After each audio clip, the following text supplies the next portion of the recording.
ជំរាបសួរពុកម៉ែបងប្អូននៅក្នុងបណ្ដាញសង្គម YouTube ទាំងអស់គ្នាថ្ងៃនេះខ្ញុំបាទមិនដឹងថាជាប្រភេទក្លឹមអ្វីទេគ្រាន់តែដឹងថាវាជាក្លឹមដែលរលេះដាច់ហើយវាមានរូបរាងសន្តានរបស់វានឹងដូចជាសត្វអ្វីមួយយ៉ាងហ្នឹងហើយពុកម៉ែបងប្អូនជួយមើលទាំងអស់គ្នាណាវាមានសន្តានវាបែបហ្នឹងហើយមិនមែនជាការច្នៃទេតែវាកើតឡើងដោយសារធម្មជាតិទាំងអស់បាទវាមានរូបសន្តានដូចជាសត្វមួយយ៉ាងមិនដឹងថាគូហៅថាសត្វអីទេថ្ងៃត្រង់នេះក៏ដូចជាសត្វកបបន្តិចបង្គួយបន្តិចមិនដឹងថាជាក្លឹមអ្វីថ្ងៃតែប្រភេទនេះគឺខ្ញុំបានរើសបាននៅទូលបុរាណមួយនៅខាងខេត្តបាត់ដំបងហើយទូលហ្នឹងកាលពីដើមមានដើមឈើធំជាពិសេសហ្នឹងគឺដើមពោធិ៍ដើមជ្រៃដើមអំពិល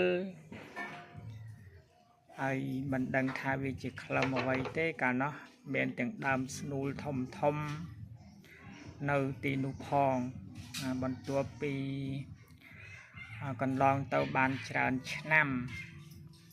ទីកន្លែងនោះក៏ត្រូវគេបានកាប់កើរំលើងធ្វើជាកន្លែងរស់នៅដែលសប្តាហ៍ថ្ងៃហៅថា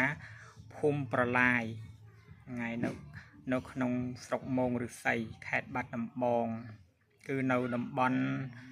មជូរព្រៃភ្នំនៅខាង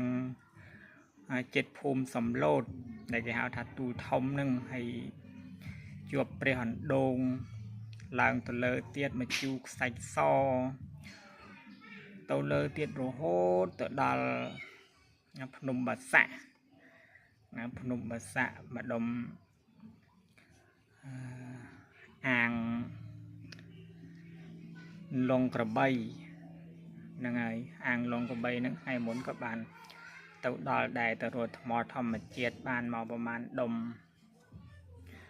ហើយក៏ប្រទះឃើញនៅក្លឹមមួយយ៉ាងនេះដែលនៅលើទូលបុរាណមួយកន្លែងហ្នឹងហើយដើរគ្នា 4-5 នាក់ហើយខ្ញុំបាទនឹងបានរើសបាននៅក្បែរគល់ត្នោត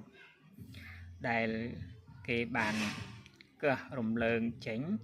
ហើយនេះវាជាក្លឹមដែលរលេះដាច់ហ្នឹងមិនមែនជាស្នាមកឌីស៊ីអីទេវាដាច់មកអញ្ចឹងតែម្ដងហើយរូបនេះគឺសម្រាប់ជីវដែរបើពុកម៉ែបងប្អូនណាដែលគាត់ចាប់អារម្មណ៍ចង់បានអាចទំនាក់ទំនងតាមលេខទូរស័ព្ទរបស់ខ្ញុំបាន098959508បាទសម្រាប់វីដេអូនេះក៏មានត្រឹមតែប៉ុណ្ណេះបាទសូមអរគុណនិងសូមជម្រាបលា